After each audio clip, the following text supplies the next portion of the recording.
भागाकाराची पद्धत, division process. हा प्रश्न सोडवायचा आहे.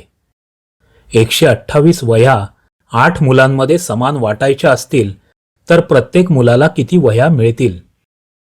हा प्रश्न आपण भागाकार पद्धतीने सोडवू. चला समजून घेऊ. आपल्याला काय माहिती दिली आहे? 128 वह्या 8 मुलांमध्ये समान वाटायच्या आहेत.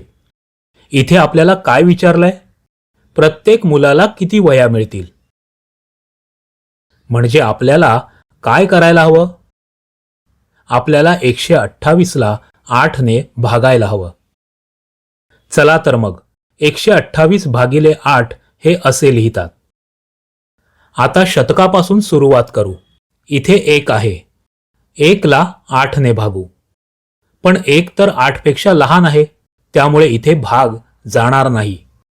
म्हणजे शून्याने भाग दिला. आता पुढची संख्या आहे 2. ती 1च्या बरोबर लिहूया. म्हणजे संख्या झाली 12. आता 12 ला 8 ने भागू. 8 एके 8 घेऊ, कारण 8 दुणे 16 मधले 16 हे 12 पेक्षा मोठे आहेत. म्हणून वर 1 लिहिला आणि 12च्या खाली 8 लिहून वजाबाकी करू. वजा केल्यावर उरले 4. आता पुढची संख्या आहे 8. ती 4च्या शेजारी लिहू. म्हणजे झाले 48. आता 8 सक 48. म्हणून 6 इथे वरती आणि 48 इथे खाली लिहून वजाबाकी करू. उरले 0. तर 128 ला 8 ने भागल्यावर 16 हे उत्तर आले. म्हणजे प्रत्येक मुलाला 16 वह्या मिळतील. आता आणखी एक उदाहरण सोडवूया. 208 रुपये 4 व्यक्तींमध्ये समान वाटले तर प्रत्येकाला किती रुपये मिळतील? इथे काय माहिती दिली आहे? 208 रुपये 4 व्यक्तींमध्ये समान वाटायचे आहेत.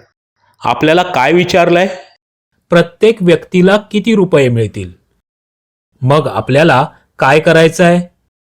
208 ला 4 ने भागायचं आहे. आता भागाकाराची ही पद्धत लक्ष देऊन पहा आणि समजून घ्या.